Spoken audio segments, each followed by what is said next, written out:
From the News Channel 5 Network, this is MorningLine with Nick Barris.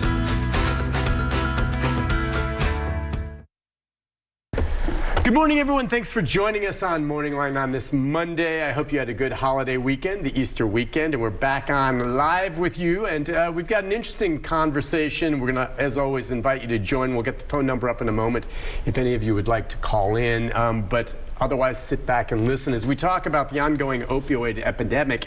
You know, we've covered so much of this, and we know all about all of the overdoses that are happening. We know about fentanyl and how it's playing a role in this, and the drug and its effect, and the understanding of addiction, and what can be done about this. Now, as we've talked about the pills and the police actions and the fatalities and all this, I think there still maybe is not that great an understanding among many of us who hopefully are not addicts to this or using, opioids without an understanding of addiction and how it works on the brain and what the difference is between fentanyl and some of these opioids and the overdoses and how it's dealt with. We're going to get into that this morning from that side of it, kind of the human chemistry part, and try to get a better understanding in general of it and how we deal with this issue with a guest with us this morning, an assistant professor from Vanderbilt of Pharmacology, Dr. Erin Calipari is with us. Good morning to you. Good morning. It's nice to have you on. And, it's interesting. As long as we've been reporting on opioids, I'm not sure that there is still that great an understanding among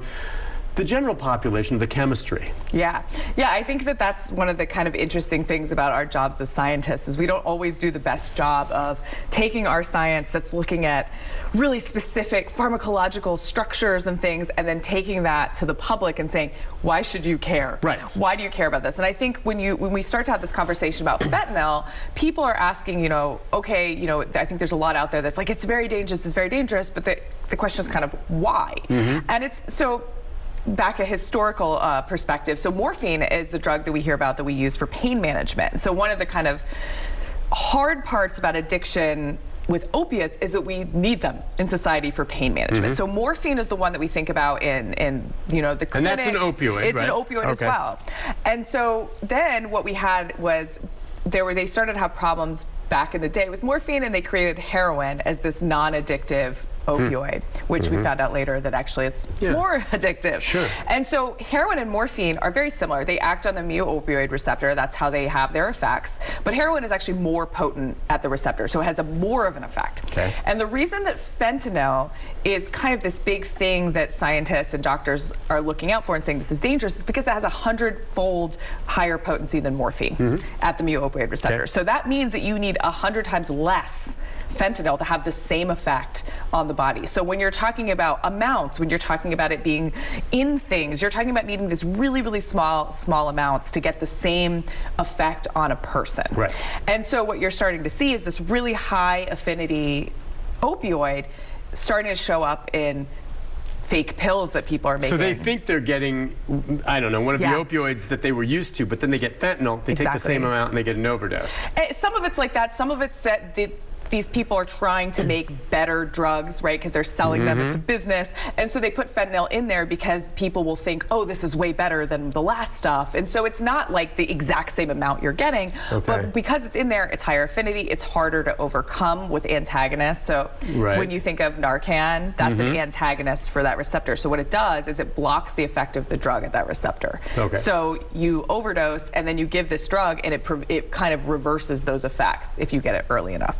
And so if you have something that binds more efficiently with the receptor, that means that even those drugs have a harder time actually helping people. I've heard of cases where they have to hit someone 2 or 3 times with the Narcan to revive them. Exactly. And that's a sign that they have just so much in their system, or it's probably either so much or what's there is more tightly bound to the receptor. Now, is fentanyl right now used in accepted medical practices for certain conditions? It is too, like these other, like Oxycontin or oxycodone as well. And this has been the kind of big conversation as of late, and there's been a lot of kind of policy back and forth. Was what we did initially when we started to see this rise in opioids is the government and the CDC and all of these kind of governing bodies said, hey, let's make this really hard for people to get. So we reduced the ability of doctors to prescribe. We limited the number of pills they could prescribe at a time. And what ended up happening is that addiction didn't stop, but now people who need this for chronic pain, they started having issues getting those drugs. Right, and I'm glad, I want to talk about that at that point. There's so much we're going to cover here, and we're getting calls already, but let's remind folks too, as we talk about opioids, and I always hear from some after the show, like, remember, there are folks that legitimately are taking these pills because they, and it's legit, and there's a lot of good purposes, and they do help a lot of people, right? They do, and this is why, you know, so I'm in the Vanderbilt Center for Addiction Research, and part of what we do is we study, you know, addiction in the brain. So how does substance use disorder come to be? What are the characteristics in the brain? But the other thing that part of the researchers in the group are looking at is how do we make non-addictive analgesics, so drugs that will fight pain but don't have addiction Because the bottom line is, if I have a really bad chronic back injury and you prescribe to me an opioid to deal for that pain, over time, if I have to take it because it's chronic for months on end, I am going to, even though I'm taking it regulated in the prescription, I'm not overdoing it, I am going to become addicted to it. The probability is, so addiction's really complicated, right? And I think this is where addiction becomes more of a difficult disorder than other disorders, where maybe you have some genetic mutation and that means that you will develop X, Y, or Z. Addiction is this really interesting kind of interaction with genetics in your environment. So there are people, you know, alcohol is a great example because many people have experience with alcohol. So lots of people drink alcohol and never have a problem. And lots of people drink alcohol in problematic ways and never have a problem. So they binge drink, they black out, and they don't develop alcohol use disorder. So it's not because you take the drug that it's absolutely certain. There is an interaction there. Now with opioids, you probably will become dependent, which means that when you stop taking drug, you have withdrawal effects. But those withdrawal effects don't always mean addiction, which is kind of the complicated thing, right? Addiction is this kind of pathological problem where in the DSM-5 is how we used to characterize it, is there's a lot of different criteria. It interferes with your daily life. Dependence is one part of it, but you can become dependent and not have substance use disorder. But it's, you know, interfering with your daily life, taking more than intended, having withdrawal symptoms. That's what substance abuse, because I was going to ask you clearly, what's the difference between dependence and substance abuse disorder? So all dependence means is that when you stop taking the drug, you will have withdrawal symptoms. So your body has kind of compensated for the drug in a way that makes it so that when the drug isn't there, it has usually the opposite effect. So if it's something like an anxiolytic, something that prevents anxiety, if you stop taking it, now you have anxiety. And so essentially dependence is just that process where your body has changed. It also usually means you need more drug to get the desired effect, so you become tolerant to that drug. And then when you stop taking the drug, you have withdrawal effects. That is dependence. But you could be dependent, or you could have withdrawal effects of drugs and not actually have substance use disorder. Okay, and so substance abuse, on the other hand, is that where you're having a craving and you need it? Because I think you're going to crave it when you have the withdrawal. You want it, but then you get past it and maybe you're back and you're okay. Well, and this is, I think this is, you know, my lab study is like specifically this. And so one of the kind of interesting things about drugs is you stop taking them, there's this initial withdrawal effect with a lot of drugs. I study stimulants most often, and so one thing I'll say is, you know, we really have focused on opioids, and I think we should. It's a massive problem. The stats show that we should be focusing there. But with stimulants, use is going up right now.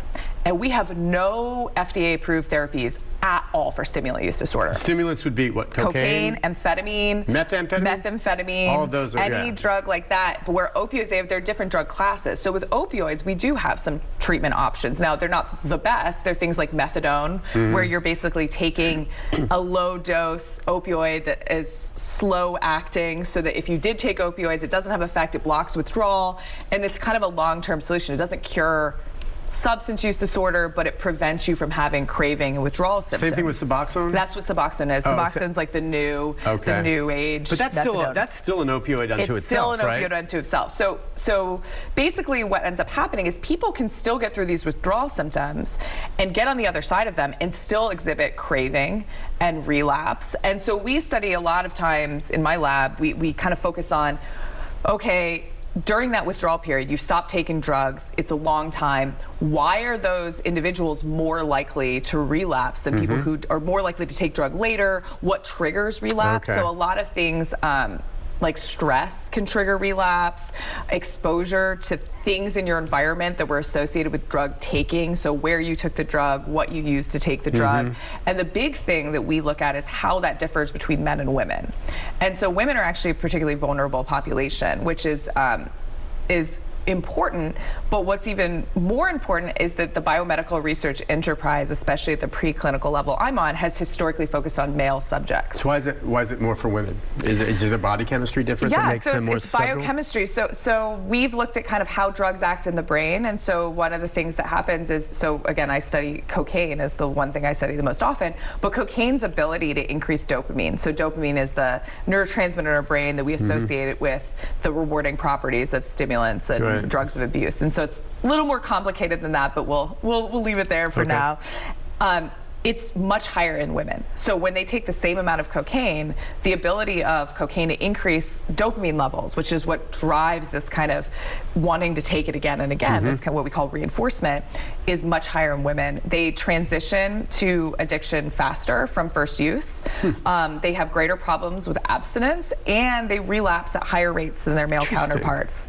And I think some of it is because of why they take drug in the first place. So if you look at the actual data, women, it's not that they're totally different. It's that if you just look at the distribution of population. So it's not that women always do this and men always do this. It's that women are more likely to take drug to avoid anxiety, depression, stressful situations, where when you look at men, they are more represented in this kind of impulsive drug use. Like, it just sounds like fun, let's go do it. Exactly. And so when you think about if that's your starting point, what then develops after that can be wildly different. And it's different because there's different things in your brain that are happening. You take different amounts of drug. There's different social experiences. So women may be more likely to self-medicate if they're feeling the anxiety, whereas maybe men not as likely. They're doing it for a different reason. Exactly. All right, we have to take a break on that note. This is fascinating. God, I just learned a bunch, especially that not everyone necessarily, if they're on opioids long-term, become addicted. They're just dependent, and there's a difference. All right, Drew and others, if you're on hold, if you have questions about